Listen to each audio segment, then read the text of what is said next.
mean, I'm not gonna sit here and say every time I sit down to make music like I'm making a hit. That's why you gotta do something you love, because I think, you know, it's not always gonna be your best work. We're people. We want to be heard. You know, we want to share with other people. You know, I just put my heart and soul into this, and you don't write any lyrics at all, and you're gonna tell me that I could have done this better. Like, that was my thought. People sometimes aren't even looking for advice. They literally just want to be heard. I think if you're listening to negative people valuing what they're saying to you, then you don't like value yourself enough.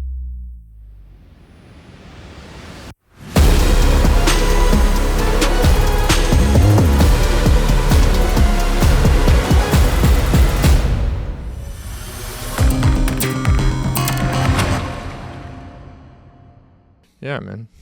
It's how much in the music game, like in this world of, you know, video and stuff, sometimes drugs can be a part of it, the Adderalls and stuff, you know. Mm-hmm. In the music game, how much is that a part of it? Because when I was writing, when I was in my early 30s, I had a terrible drug and alcohol problem at that time. Yeah. And I've been open about it on this show before. Yeah. But damn, I could come up with some deep stuff. Yeah. You get me about 10 whiskeys in me, and I mean, I'm telling you, bro. Listen. It's still is that ever still a part of what you do, where you start feeling it at that time? Can I speak freely? Whatever you want, man. Yeah. Yeah. Listen, so I stopped smoking weed probably, I don't know, in the last 8 months to a year. I used to be a huge stoner, like everywhere I went, since I was 16 years old. I'm 28 now. Mm-hmm. Everywhere I went, smoking. Didn't care where it was. So I will say, I guess that was a huge influence in my life, and probably creatively as well. Mm-hmm. But it just got to a point where it was not making me feel good anymore. It's kind of giving me anxiety. Okay. So I stopped doing it. I've drank the whole time since I was, 8th grade. I wouldn't say I'm like a heavy drinker, but I drink a decent amount. And I started getting into cocaine a little bit. Mm-hmm. And I've noticed that if I go out and drink, and however many I have, I can drink with the best of them, I guess. So however many I have. And if I do a little bit of blow, a little bit of coke, mm-hmm. when I come back home, I am so fucking creative. Wow. And I write really well. And it's also the best I've ever freestyled in my life. Nice. Because I've been freestyling since I was in high school too. I mean, that's kind of how I write my lyrics, to be honest. Is like, I put a beat on and I just start flowing. So you're just starting to flow. So now you've got that in your head. Now you don't have those inhibitions too. Like, I think there's always like, should I say that? Should I not? Like that. Yeah. Now that's off. It's Not like thinking about the it. flood doors are open now for those Not ideas. thinking about it. And I think that's why alcohol, rock, whether it be any kind of music. I do. Where alcohol plays a big role, because I think that's why all those alcohol, cocaine, weed, psychedelics, I think that's why they all play a role in just the creative aspect, because you kind of you get out of your head. There you go. You know what I mean? And when I am making my music and when I'm flowing, they call it a flow state, right? Mm-hmm. When people are doing things that they're super passionate about and they're not thinking ahead, they're not thinking in the past, they're right here in the moment, you're in the flow state. Every time I make music and I'm like really in there, I'm flowing. Yeah. Like, I know I am. Like, now I've like consciously learned to like recognize it. And it's the only time I feel like truly myself, when I'm not fucking worried about the future or the past or anything like that. I'm not thinking about this or that. I'm literally I'm locked in. That's beautiful. Every time. I love it. And I think that's why I like won't ever put the music down. Because that's just when I feel like me, I tell you, I've said this before, like, I don't want to listen to music where the person doesn't have some problems. Yeah. Like, I'll give you an example. You know, That's like funny. I want him to be a little I'm- fucked up. Yeah, I've never really thought about that. Do yeah. I want like Morgan Wallen not to have a little bit of a drinking and drug problem? No, I kind of do. Yeah, Because it's going to make his music real interesting. it is. I mean, he's canceled that show the other day in Tampa when I was going to go, and I'm thinking, damn it, I don't like this, but at the same time, probably like, hungover as he's fuck. hungover in Tampa. He was at a strip club all night. He Yep. enjoyed himself, and I want my rockers, the country guys, to have a little bit of a problem. Yeah, Because I think there adds a certain depth, there adds a certain texture to the music that's real. yeah. It's palatable. You can feel it almost in somebody. Yep. They've been there. Dude, I made a song, I don't know, 3 weeks ago, 4 weeks ago, at probably 6 a.m. Hadn't been to bed yet. It's literally called Sleepless Nights. And it talks about how I'll just, I come home and, I'm high off life or whatever it may be, and I can't go to sleep. And so I'm just, here I am, just making music or doing whatever I'm doing, having an after party, hanging with girls, hanging with the friends, whatever it is. But yeah, it's literally called Sleepless Nights. This one actually has got a little country, Okay. like a country feel to it for sure. Yeah, It's an interesting one. there ain't nothing worse than you go on an all-night bender. Well, I mean, there's two different sides to an all-night bender, as I've said. The first is you getting together before you go out. That's the best feeling. When you're what? Before you go out. Like, let's just say me and you going out tonight. We're going to have a good time. We got Wayne. The whole crew's going out here, right? Yeah. Wayne, we're going out tonight, all right? Wayne's 21 over there now. Yeah. So us three boys are going out. Just think about this. How good is the moment when you are, like, at the house before you go out? And Oh, the everyone's pregame. The pregame. Pre-game.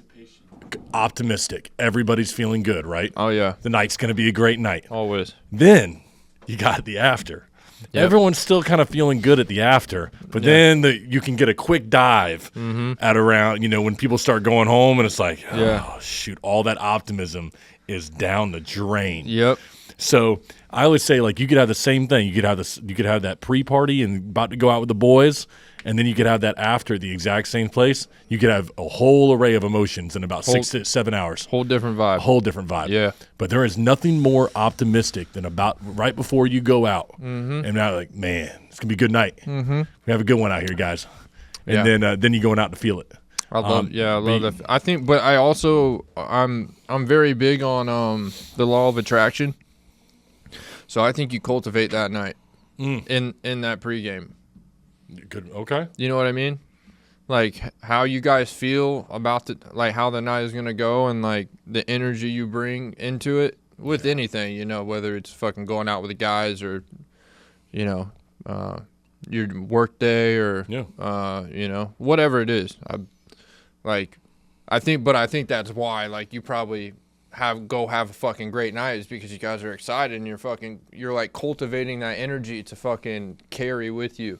Yes. And you're attracting, you're cultivating to attract it once you get out, It's like a magnet effect almost. Well, speaking of music and that, how important is it in your opinion right now, the personality a person has behind the music, or is it? And because as you're breaking into this more, I'm sure you're meeting more artists. You've got to, where you're going to put your music. What do the people you're going to collaborate with? How important is the artist behind the music, the personalities that people have, your ability to talk to people, or is it just like, hey, if you're talented, you're good? How is that in the music space from what you've seen?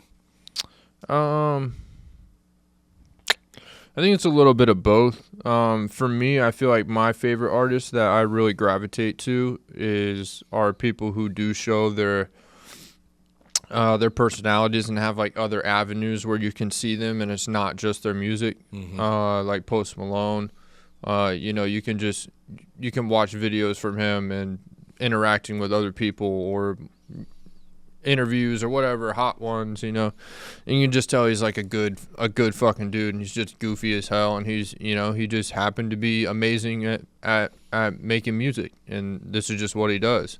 Another artist that I really like his name is Mike. Used to go as Mike Stud. Okay. But he played baseball at Duke. Actually, still holds the lowest ERA at Duke. Nice. But yeah, I've been listening to him since probably high school when he used to be Mike Stud. Goes as Mike now, but he makes pretty similar music to me. Like if I had to compare myself to an artist, it would probably be him. Mm-hmm. But he has his own podcast where he interviews other athletes and basically whoever he can get in. Hardy. Mm-hmm. He's interviewed Hardy, interviewed Ernest. Wow. He's very much like tapped into that country scene. It's like the Nashville scene. Yeah, the Nashville scene, exactly. And he was out in I'm trying to think, some Old Town, Arizona. Okay, yeah. What is that, Scottsdale? Scottsdale. Okay. Yeah. He was there for a while too.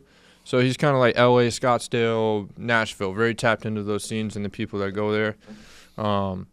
But circling around, he's obviously like his podcast, you're able to see his personality. Yeah. You know what I mean? I feel like that's one thing I lack a little bit as far as my full package as an artist, is that people don't get to see my personality as much because I don't have like a podcast or anything like that. When I do post on Instagram or TikTok, it's just like me like lip singing my song or whatever. Sure. So that's why I was excited to do this, because it's like, we can just sit and fucking have a conversation and talk, and if I get a good clip from it that can show my personality a bit, like, it's fucking awesome. Well, one thing I appreciate about you is that you're the same person here that I've seen 100 times. You know what I mean? Yeah. Your personality doesn't change, which I think is a beautiful thing. Because there are definitely people where we put them on camera and they will be talking to us like this. And then we put them on camera, and they start so yeah, man, it's great to see you. Yeah, awesome. And you're like, oh God, here we go, here we go. And listen. I mean, I do it every now. I've done it. You know what I mean? Because you want to bring the energy, and you want to be.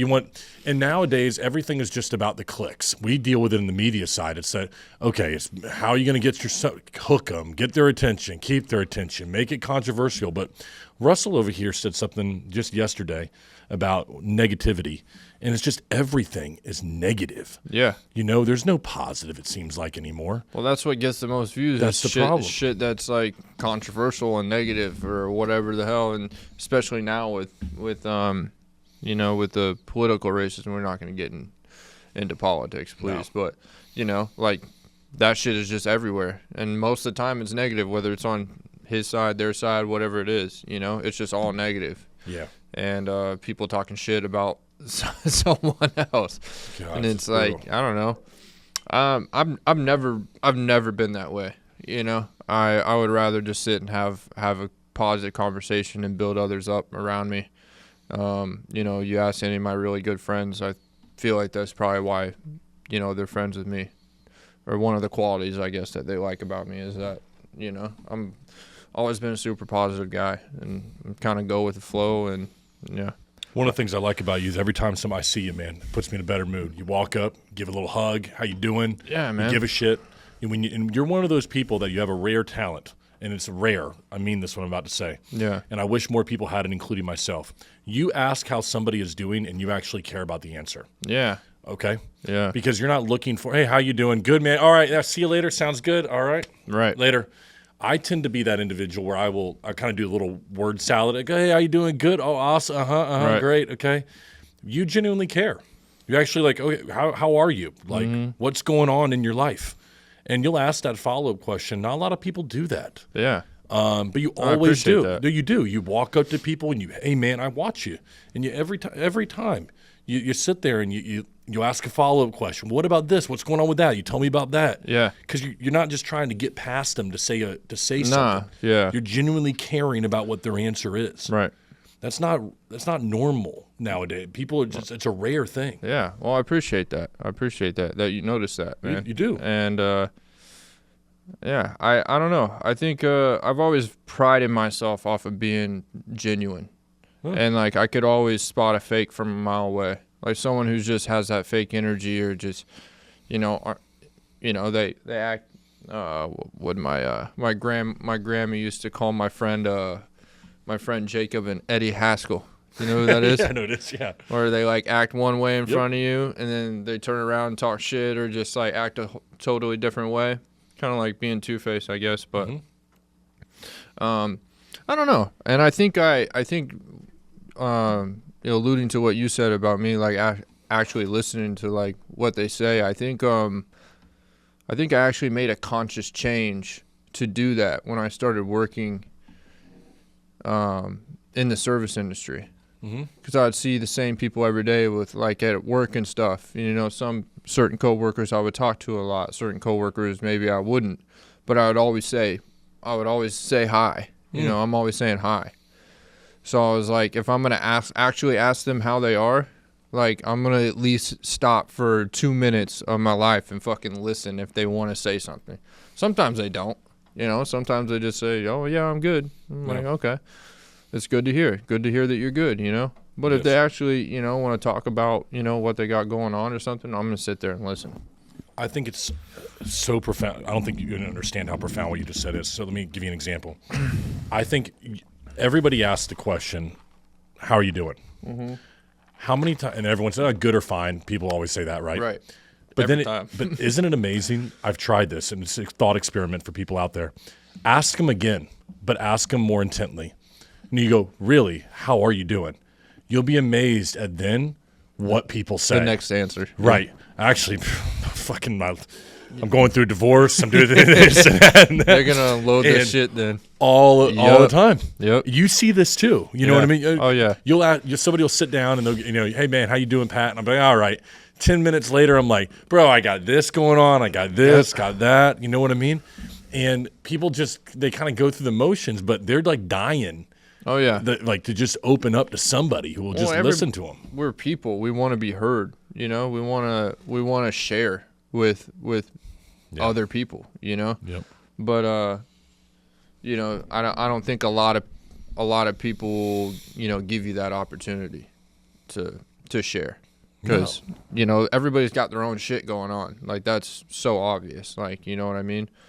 But so when you feel like someone actually wants to intently listen to you, or just give you at least a minute or two to like say how you actually feel, like you're gonna do it. You know, I'm gonna do the same thing. You know, someone's gonna sit and wants to listen to me and wants to give me their time and their attention, and yeah, I'll talk about a little bit of what I'm doing or how I'm feeling or this and that. You know, I've been thinking. I mean, here you go. There we go. Oh, there we go. Thanks, guys. Yeah, thank you. All right, nice little gift right here. I'll play bartender here. I'm a little splash of Coke. Yeah, let's go. There we go, man. Roles are reversed. I know, man. I love it. I love it. I love it. Oh yeah. There we go. All right. I'll mix this up. So, yeah, you know, I think about like the creative side because you know with what we do, it's video. But at one time, I was creative with that. I don't get a chance to do it as much anymore from the creative side. Yeah. But you'll be just kind of looking at something, and I feel like sometimes you just got to give it a shot. Yeah. And sometimes it doesn't flow at all. But every now and then you get that moment where, and it's kind of, I relate it to somebody who plays golf. You know, like in golf, you get all these bad shots, but you get that one shot in the middle. Yeah. And you're like, that keeps you coming back for more. Start rolling. And then that one shot, that feeling, when you hit it just right, Yeah. you go, I want to come back for that. Right. And I think the same thing when you're talking about being an artist. Sometimes you get a line, you get something that flows together.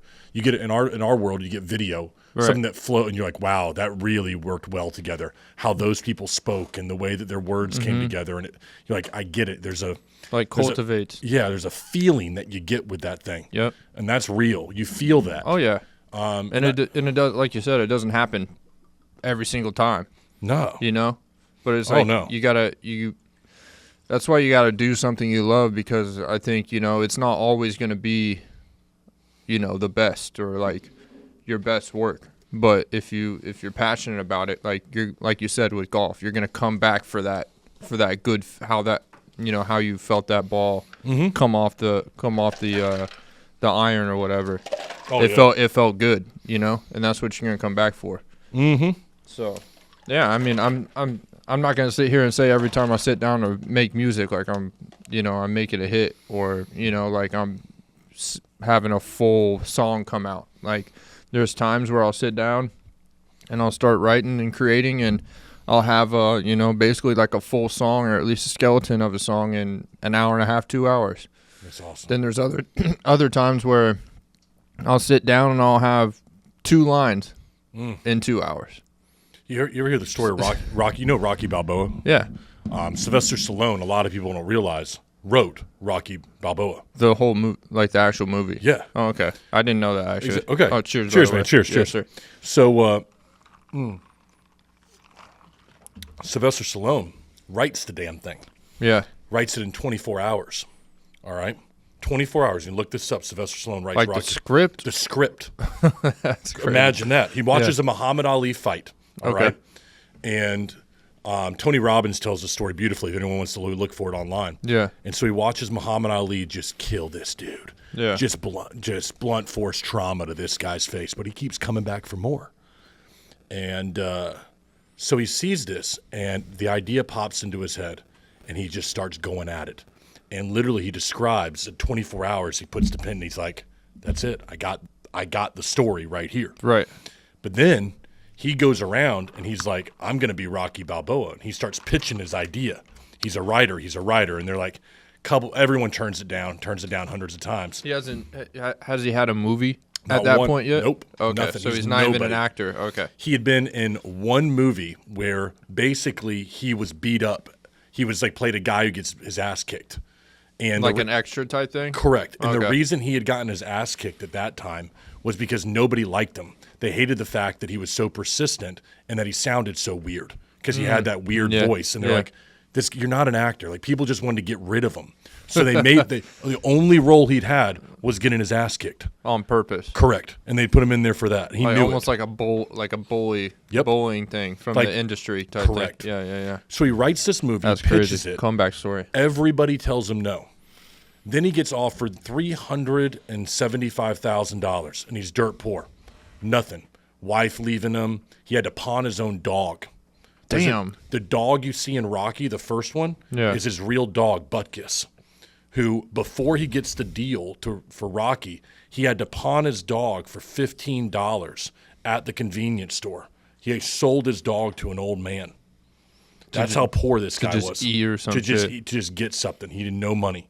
Man. So here he goes, and he goes around to a writer, and they go, "We'll give you $375,000."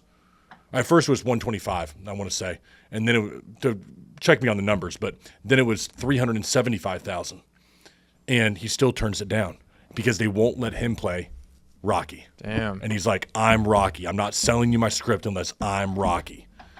And so they ended up settling on a number. I want to say it was like 100,000 and then points in the movie, which basically meant that if the movie bombed, he's bombing with it. Right. And if it wins, then he wins with it. But he ends up Kind of like credits. Like Yeah. you're getting credits for it. Okay. So he talks his story, which I thought the most fascinating part about it. Tony Robbins is interviewing him for this. You know, the motivational speaker. Yeah. He said, "What's the first thing that you did with the money, man? Like, you don't have anything."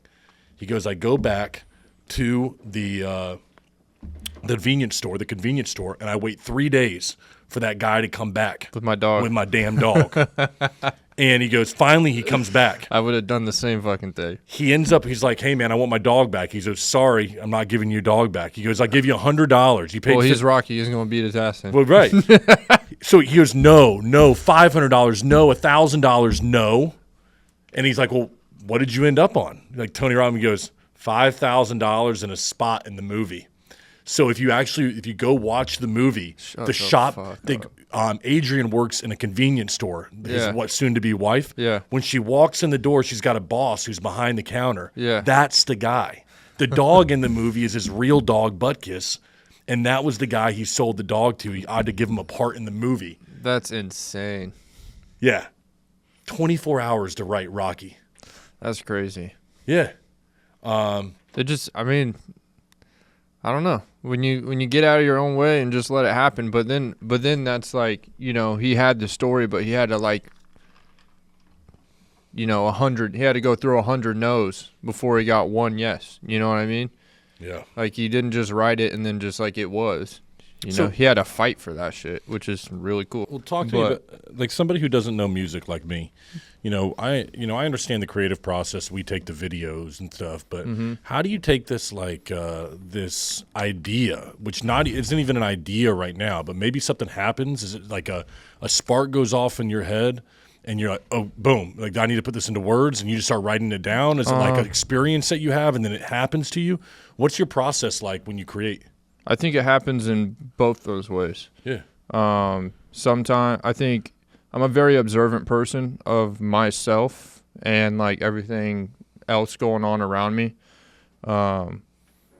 So when I do have, I will have just like random lyrics pop into my head. And sometimes it's like directly an influence of how I'm feeling at that moment.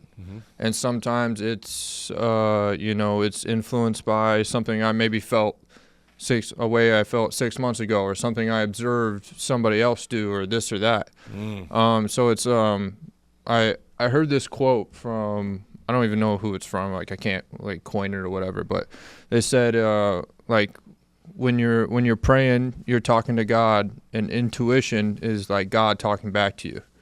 And if you listen to a lot of artists, they'll say like their words, their lyrics don't really come from them.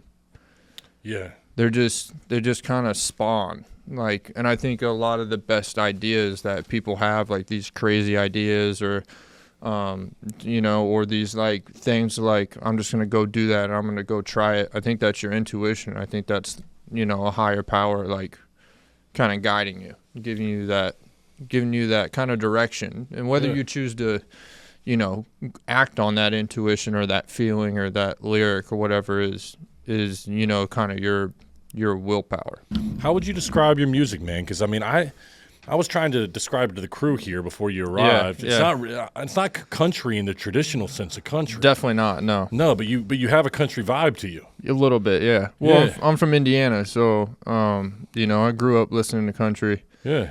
It's very much a part of my life. Still is. I still love country music. Yeah, man. But I got into hip hop. I love all music. I can literally listen to anything. The only thing I wouldn't say that I listen to, like, I wouldn't jam in the car, is like screamo heavy metal, or like some super hardcore like EDM, like wah wah wah. Like, I'll respect it all because I make music. You know what I mean? So at the end of the day, I'm gonna respect how it's made and like what it takes to make that kind of stuff. I just won't listen to it. Like, you could be the best artist in the world at what you do, and then if you're the best, man, that means you probably got more haters than anybody there is out there. Like, take the most disliked song ever on YouTube is "Baby" by Justin Bieber. Yeah. Right. But I mean, come on, is he really worried about that? Not at all. Right. But you're about to take some real negative comments on your music you put out there, man. How does it make you feel, man? How do you deal with it?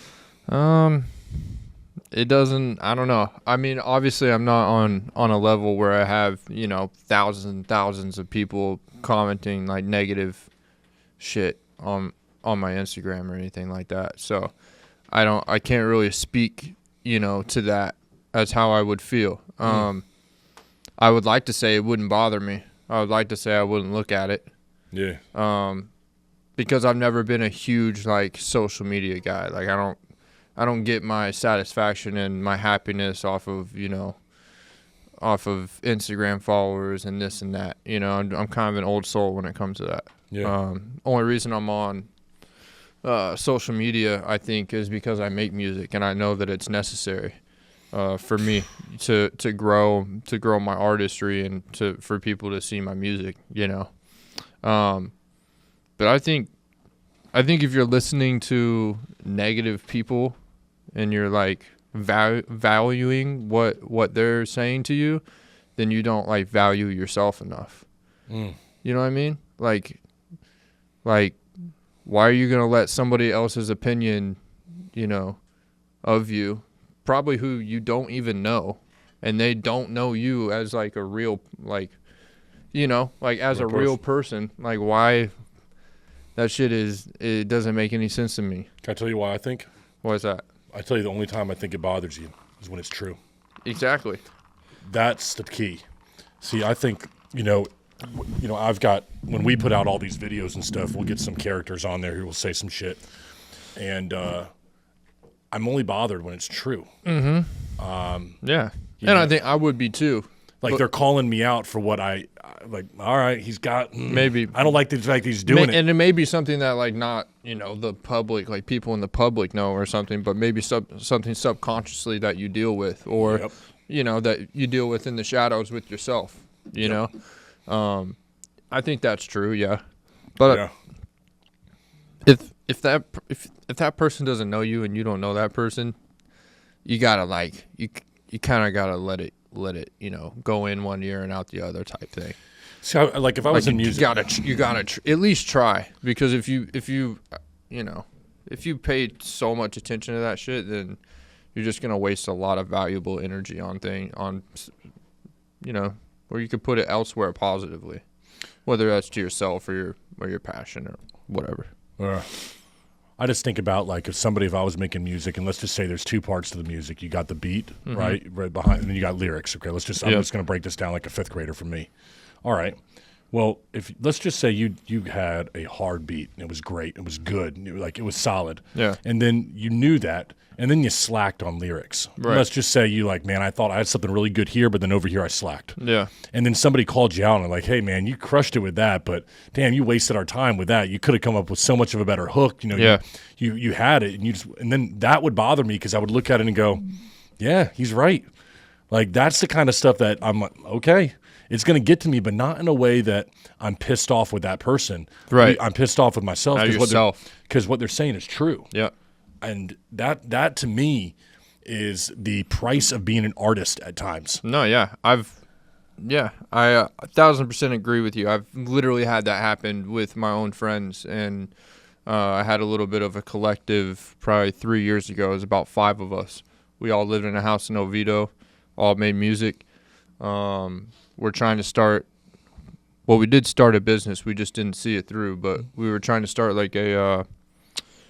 basically kind of a producer label, like a one-stop shop for anything that you thought musically wise. We could make beats for you, we could engineer you, we could record you, we could write for you, all that shit. We called it Uncaged Caliber. I like it. Had an LLC, all that stuff. And so I was obviously still am. I was trying to figure out my artistry, and I just had a couple of my friends, who were really critical of my lyrics, very critical. And I think for me, like you said, you only take offense if it's true, right? I am very critical of my lyrics. That's one of the things that I'm paying the most attention to probably when I'm making my music, and I'm making sure that they make sense, and they're the hook, the hook carries its weight, and then the verses have something to do with the hook. It's not just I'm just throwing random words and random sentences. Yeah. I want it to be a complete song. I want it to be them all to feel like a complete thought. And so, when these certain friends would ridicule my my lyrics or my delivery, oh, you could have said this better, or literally vocally, or you could have wrote a better line here. It took me a while to be able to be patient about it. All right. And not immediately be get offended. Because I'm this is my creation, this is my I just put my heart and soul in this, and you don't write any lyrics at all, and you're going to tell me that I could have done this better? That was my thought. Yeah. At first. So it took me a while to be okay, you're getting upset because maybe you also think you can do better too. So I had to kind of learn to appreciate when people were telling me I could do better. Yeah. And when they weren't, when they weren't really being mean about it, but they were just they just believed I could, So I had to take a step back from my ego. I had to let my ego go and say, hey, maybe you can do a little better. They're not, they're not trying to insult you. They're not trying to this or that. Just see if you can. And if you can't, then that's the best you can do, and that's okay too. Yeah, we were talking yesterday just as a group right here about like love, right? The people who love you in your life are the people that Gonna tell you what's up. They are, but it's because they can see more in you than you can even see in yourself. Yeah. They want the best, like the true people who love you. You know what I mean? Yeah. They actually want to help you and like, hey, you know, you could do this better if I push you a little bit here. And I can push that button. Like they want the best for you genuinely. Yeah. Not the people who are like, you know, they're just telling you to be a jerk, but you know, real friends. Yeah. I think that's love. Like someone's able to see something in you that you can't even see in yourself yet, and they want to bring it out. That's special, man. Oh, yeah. You can find those kind of people in your life. You got to keep them around you. You got to keep them around you. Damn right you do. And the easiest way to get rid of those people is by thinking that, you know, man, screw them, you know, whatever. And Yeah. they're genuinely trying to be there for you. Yeah. And they're not doing it in a way where they're sitting there going, I'm just going to give you this puppy love and it's all going to be okay. Sometimes someone needs to tell you, you can be better than this. Yep. Yeah, and I think that's a real friend, somebody, a love in your life will do that for you. I absolutely do. I mean, I also think there's wrong and right ways to show that love too. Mm-hmm. You know what I mean? Like, you could say that like, hey, you could do better, or you know, someone may try to say, hey, I feel like you can do better, but they'll do it in a way that you don't take to very well, right? But that's just up to you and that person to kind of like be communicative about it and say, hey, like, I know you were just trying to help me here, but the way you said it to me or the way you presented those facts that you think just didn't sit right with me. So let's come to a point where we can, you know, if you feel like you can help me, like, this is how I need that help, or this is how I need you to present this certain topic or whatever. And I think I'm saying that from personal experience, like with my friends and my lyrics and stuff. Like I had to, you know, figure out why I would get bothered so much when people kind of would not criticize, but they were trying to give me constructive criticism. Yeah. And I would take it as, oh, it isn't good. Mm-hmm. You know what I mean? So I had to kind of like talk with them about how I wanted to be communicated with. Yeah, sometimes you know what I mean? Yeah. We have a woman on our team named Trinity, and I had this I guess you'd say this habit when people show me a video that I will sit there and I'll go, well, that was this, and I'll go right into the negative right away. Right. And I was tending to do this with everyone. Right. And she pointed out to me, she goes, hey, Pat, you know, basically a better way to do this with me would be to say what you like about it first before you go ripping it apart. And I would sit there and I'd go, well, there's a lot I like about it. Oh, shoot, I didn't say any of that. Right. So I just watched a 2-minute video. There was 10 things that I liked about the video, but instead of talking about those at all I did was rip into the 3 things that I think could be improved. Right.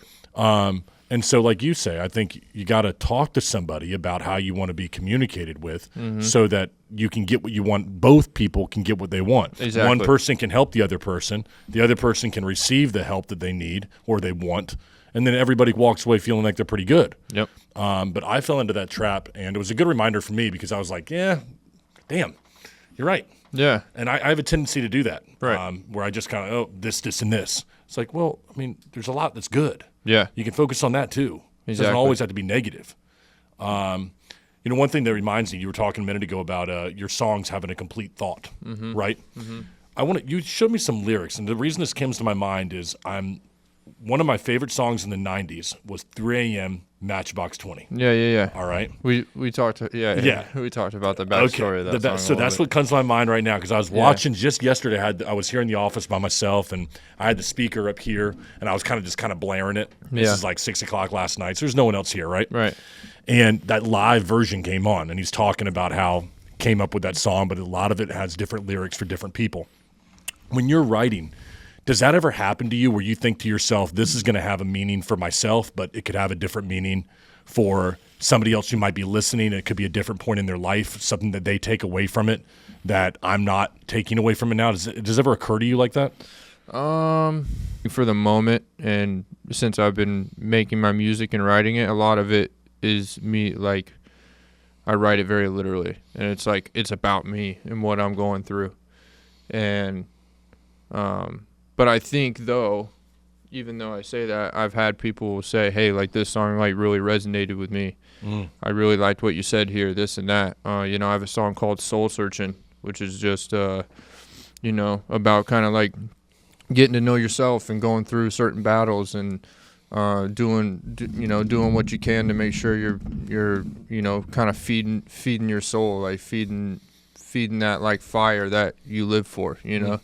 And I think that song probably resonates a lot with people. And because people genuinely, I think, they want to open up, but it's like they don't feel like they have permission to, because, as you said, they feel like they're going to burden the other person. Yeah. When maybe, like, someone like you would want to help them out, man. Yeah.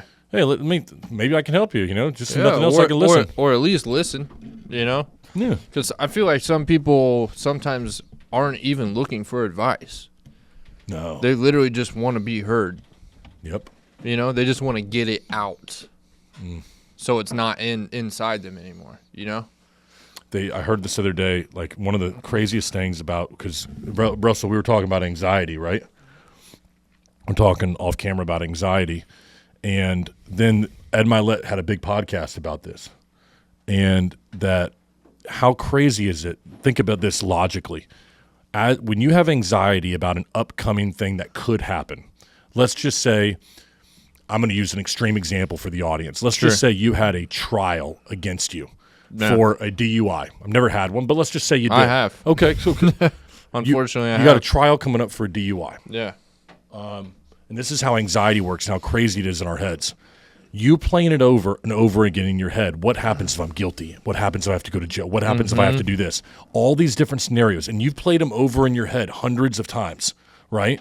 That did absolutely no good. But then let's just say it actually does happen. Yeah. That you have to go to jail or you have to do whatever it is that you have to do. Then you have to play it over again in your head at that point right there. Yeah. All the other times that you played it over again in your head didn't matter, because then you had to do it right there for real. Right. It's like all these other times were just practice that you didn't have to do, because you're going to pay your price over here eventually anyway. Yeah, it's going to happen. You punished yourself for all this right here when it was really going to happen over here, no matter what. And I thought to myself, I'm like, damn, like all these things I worry about in my day, every single one of them, if it does happen, I'm going to have to worry about it then. Yeah. But if it doesn't, then I just wasted all of that energy worrying about something that wasn't going to happen. But I mean, does it stop me? No, not right now. But it makes me feel like, okay, there's might be hope. Right. Because of my anxiety. Yeah. I mean, for someone who's a chronic overthinker, I do that shit all the time. Yeah.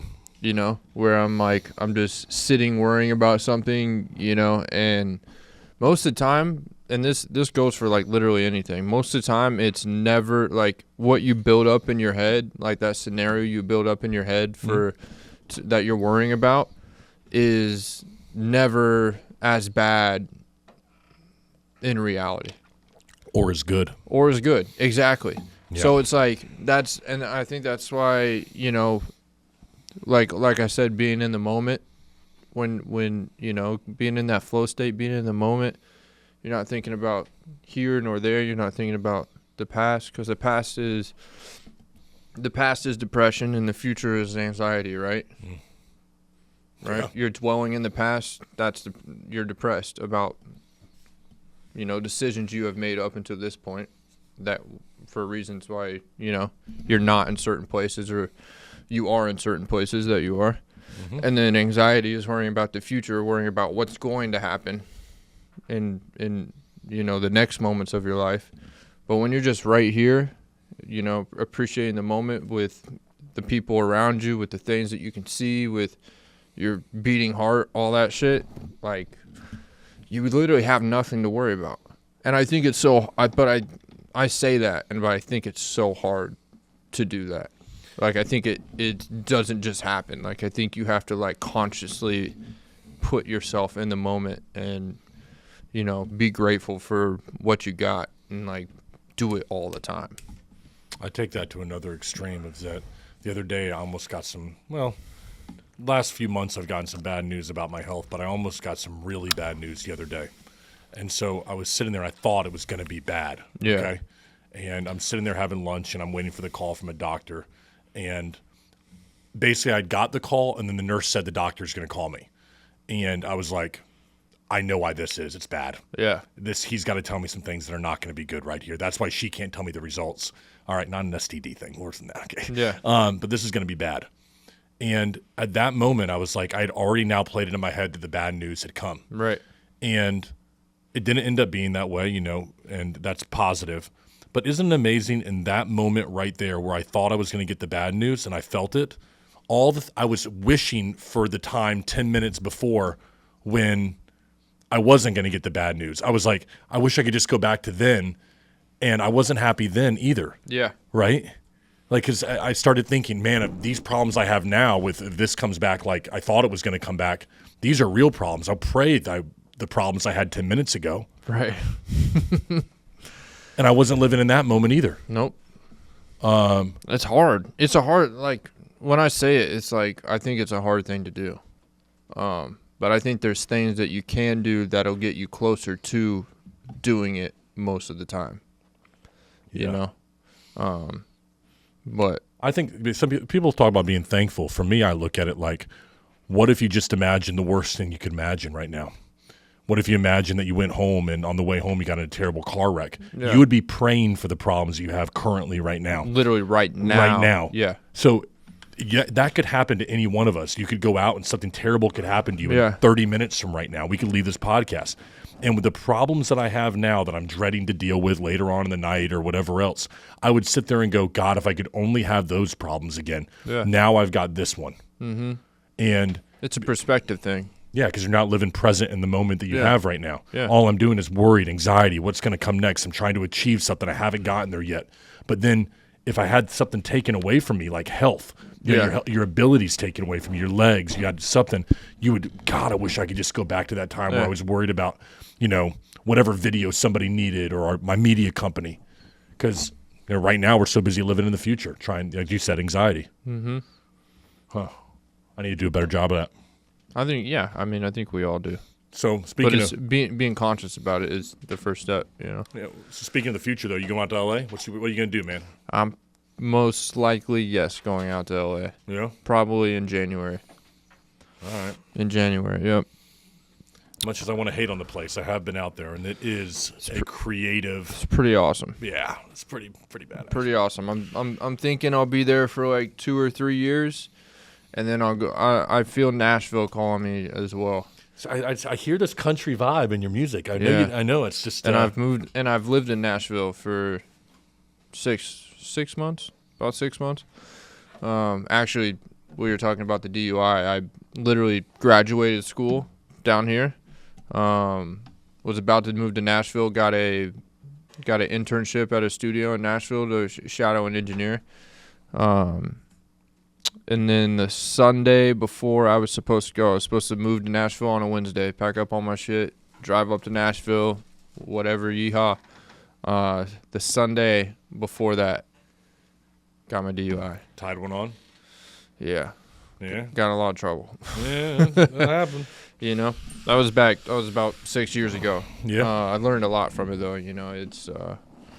I think that's also why I'm like very grateful for a lot of little things, man. Because I could have killed people that night. I could have killed myself. I could have a lot of worse things could have happened that night, and they didn't. And I'm still here, and it was tough. I was on probation for a year, this and that. It was a hard time in my life, but I fucking got through it, and it made me a better human, and a better version of myself. So it is what it is. You regret it? No, Interesting. I don't regret it at all. Do I regret making the decision that put me in that? Yeah. But do I regret going through it? No, I don't. Does that make sense? It does, but I'm just. You know what I mean? Yeah. Like, So isn't it funny? I was a fucking idiot, but so I regret being stupid and making a dumb decision, but I don't regret that it happened to me, is what I'm saying. Yeah. Because it changed a lot of things for me. It kind of woke me up a little bit, quite literally, and like made me appreciate things more and be more careful about, what I'm doing, and I don't know. Funny how like the things in life that we've already been through, we oftentimes don't regret, but we wouldn't want to do them again. Like, Oh yeah, I right? wouldn't, I You wouldn't want to wanna do go that through. It's like, okay, I don't regret that it happened, but No. I wouldn't want to do it again. Hell no. Nope. Nope, I don't. I hear a lot of people talk about this when it comes to like divorce. They go through a divorce and they're Yeah. like, man, I don't regret that it happened. I learned a lot from it. I'm happy that she's happy. I'm happier without that person, whatever it might be. But then you ask me, like, you want to go through another divorce? Nope. Never again. I don't know what that is because, we don't want these things we learn from, but yet we don't want to ever have them happen a second time in our life. Well, I think those they're deemed as bad things, and they bring a lot of stress and a lot of turmoil or negativity or depression or whatever it may be, So, I don't think we want to do those things again because of that. Mm-hmm. But, if you say, I went on a fucking two month backpack, trip through Europe and backpack Europe with, my best buds and something and this and that. And it's like, would you want to do that again? Fuck yeah, I would. You know what I mean? So it's like, I think they hold different weights. They do. They're just different, Yeah, you gotta have those tough moments in life to, I don't know, pressure you to change, force you to change, if you will. Yeah. Sometimes life has a funny way of doing that to you. That It does. Where you feel like you're in this, maybe you're in a rut, or maybe you're in this slump, or you're in this maybe just been static for a long time. And life has a way of throwing you a wrench in there to make you change, to force the change in your hand. Yeah. It's a funny thing right there. I want a question for you about AI. Kind of a weird one here. I know. Okay. Like in music and AI, Okay. right? Like Yeah, it's coming. It's coming. yeah. Like I think it's here now. I see like we talked about Joe Rogan off the air about what his influence, but I'll see ads where they start with the Joe Rogan show and then they cut away to his voice and it's not him. It's just AI. Right? It's hard to even fucking tell anymore. It's hard to tell, man. It kind of makes me angry. Yeah, It doesn't make me angry, but it's like, what the fuck, man? Like, So, I mean- we're not in 5 years, we're not gonna know whether shit's real or not. That's how I feel about AI as a whole. But anyways, go ahead with your question. What about the music side though? I mean, Like same thing. yeah. Yeah. I mean, they're already making, you can literally type into AI and say, make me a Drake song with this type of producer. And, you could tell AI to make a Drake featuring Morgan Wallen song that sounded country but sounded like, new Drake too. And it would make it. And it would probably be absolutely fucking fire. And if you released it and, had the right video to put with it, people would probably think it was real. Yep. Right? So what are your thoughts? I But I mean, you look at someone like you. I mean, you're trying to come up with this stuff. yeah, I don't like it. Yeah. Yeah. I think it's I think it sucks. I think it could be beneficial, I guess, in certain ways, but obviously, yeah, like I sit down and I actually come up with my music and I produce it and I mix it and I write it. Well, I don't really write much. It all comes off the top of the Heezy usually. But I've seen you like write little notes here and there. Yeah, like yeah, someone yeah. will come to you, and I've seen you even say, "I got to write that down." Like I've seen you do it. Yeah. I will write. If a lyric comes to my head, I will write it down. Yeah. But usually it's it's usually like 4 bars. Okay. Like it's like the beginning of a hook. And so I'll write that down if I need to remember if I'm not at home, right? Mm-hmm. I'll write it if I feel like it holds weight or I feel like it could be, something. I'll write it down in the moment.